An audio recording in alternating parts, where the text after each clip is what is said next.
when Brown happened and Black kids were coming to our schools, that means that our Black schools were closing.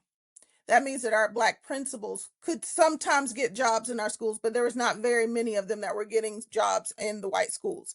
Our Black Mm. teachers were now not, hired in our schools. It was, oh, we already have plenty of teachers. We don't need Black teachers. And every so often, there's stories of that one or two Black teachers that got in one school district here and there. But when they when integration happened, and it took a while to get there, but while it was happening, you saw the shuttering of Black schools.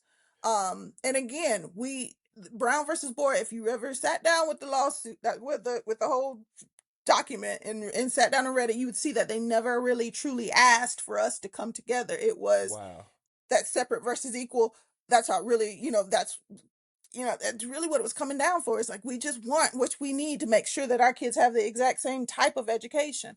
So yeah, we lost a generation of Black educators to this, and so when we try to find more and bring them in, and now we're saying, like, you see what's happening now, where we're saying DEI is, it's bad, and trying to bring things in. History has put us into a situation where we have to find ways to funnel people in to diversify our workforce. Because we know the system, the way that it's designed right now, you look at the numbers, the high school graduation rates alone, our Black kids and our Native American children are still at the bottom of graduation. And it's like, if we're all doing the same thing, going to the same schools, why is it so hard to get all of us out? And I've got questions. I can't find answers to. Yeah. But yeah, I'm but gonna, just knowing that our system was never created for us is where it starts. I want you to continue your thought, but when you said that, the thing that popped in my mind, and it was just like a, oh my God. I've always looked at the educational system as in, especially being a black boy, that like it didn't it didn't care about us. It was designed to literally measure us to the bare minimum and send us out into the workforce, um, Hmm. at best. But I always thought about it as a student. When you just said that, that made me oh my God, Natalie, I have so many. Okay, we won't dive into that, but when you said that, that made me think there's a whole generation of black educators that really cared about us Hmm. that Hmm. got kicked out. So Yeah. when all of those educators there now that are the minority, the white women who, so um there the reason that we felt like that was because all the people that actually cared about us, that whole movement pushed them aside. Hmm. Hmm.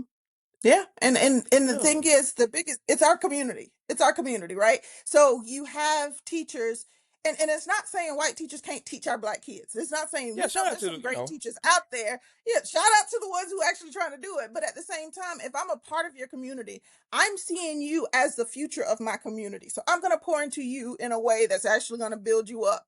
I'm gonna see you differently. I'm gonna understand you differently.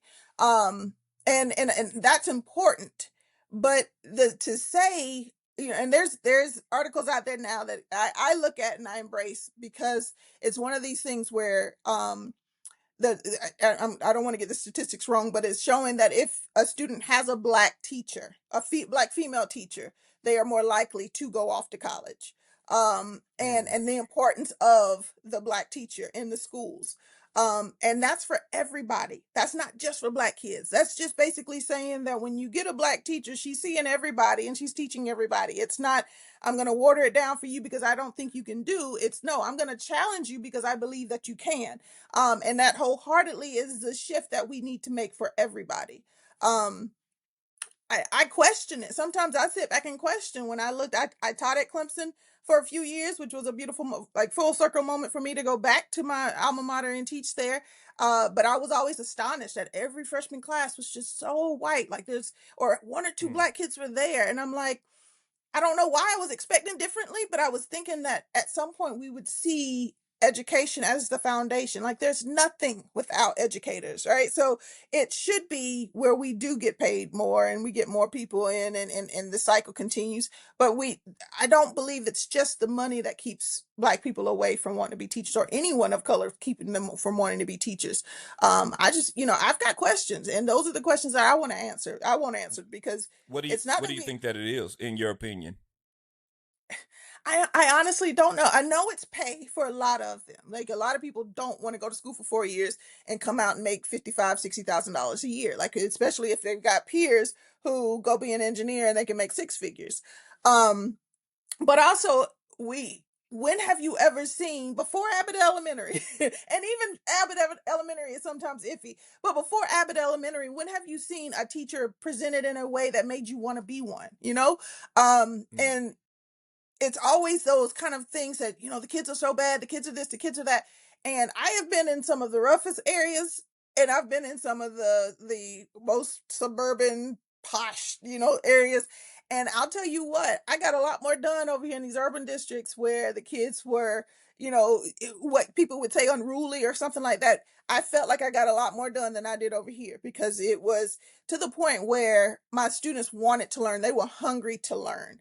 When I was in these blessed areas, and I call them blessed because they were diverse. These were kids from all walks of life sitting side by side. There's a kid who, could be in the bottom of poverty, and then kid who could be at the riches of the rich, sitting side by side in these spaces, learning at the same time, but they don't know their situation because the school did a good job of just making it feel like a community, right?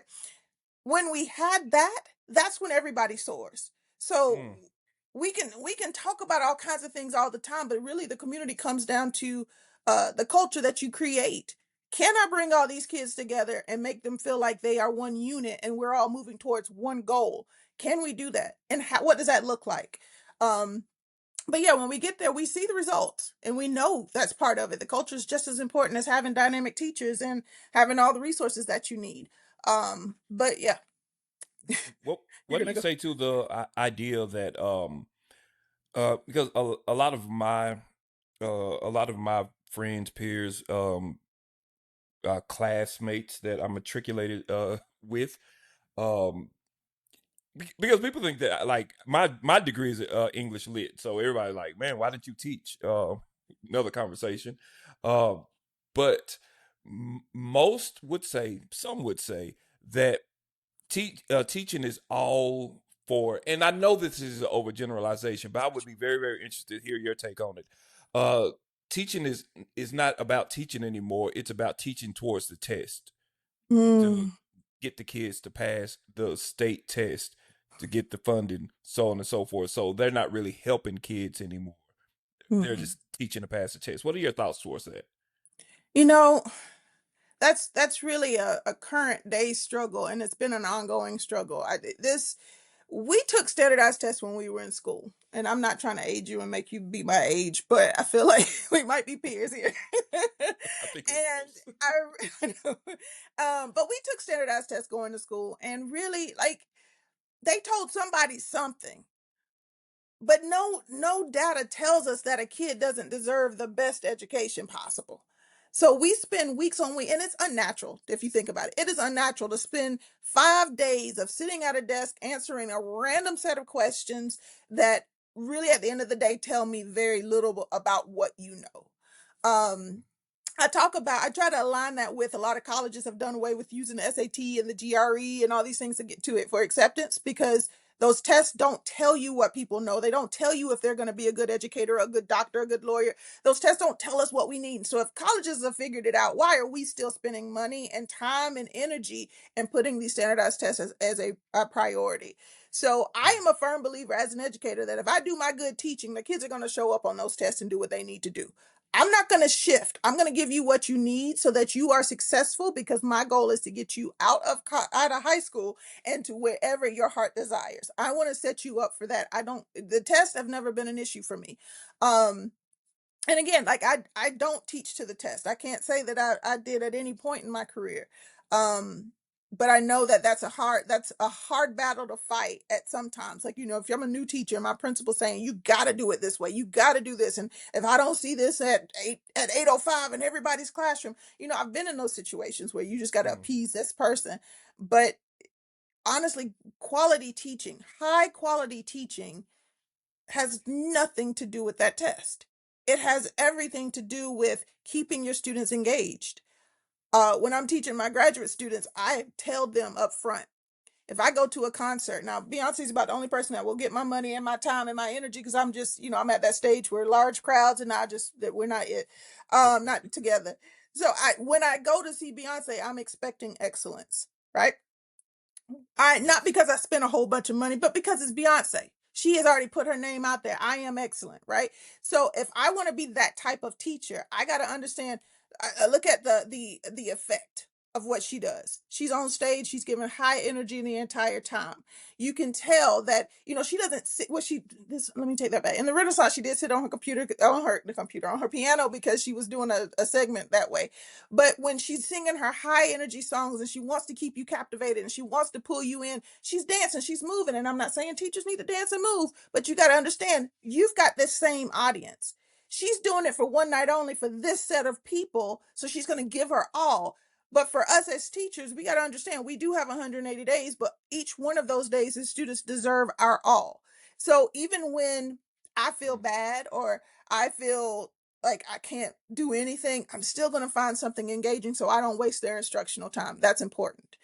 But when I'm at my best and I can be at my best, you would think that they paid for money to come to my class. Like this is what they Mm. deserve. I want them engaged. So oftentimes people don't understand that. So that's when behavior issues seep in.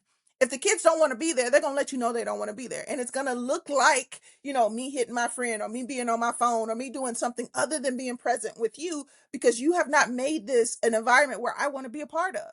It's no different than going to church. If I go to church and I'm falling asleep, then why would I get up and go do it again next week? Woo.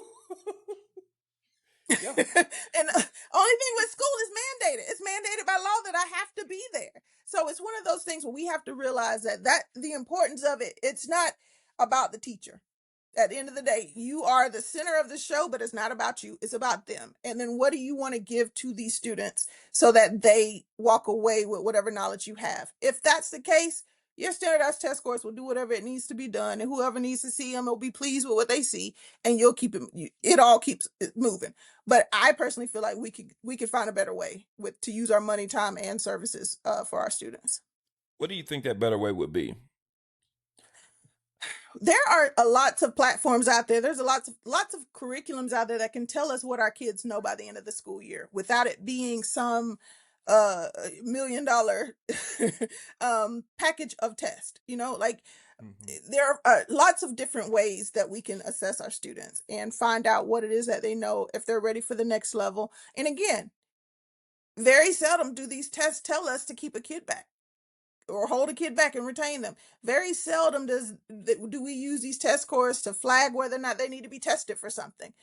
I They're used Oh. a part of the whole formula, but they're not like the key piece to it. Oftentimes there's other factors that come into play before these other things happen. So these test scores are basically used to say whether or not the teachers are doing what they're supposed to do and whether or not the school's performing at the rate that it needs to perform. Um, but Wait, it becomes okay, high hold on. No, stakes. no, no, no, no, no. Because okay, you're blowing my mind a little bit because Well, me not being an educator, I naturally assume the tests are measuring the kids, but you're saying that it's more measuring the teachers than the kids. when do you get your test scores for your children? Yeah. You don't get them in time to do You don't. anything about it, right? So it's Yeah. not for you. Wow.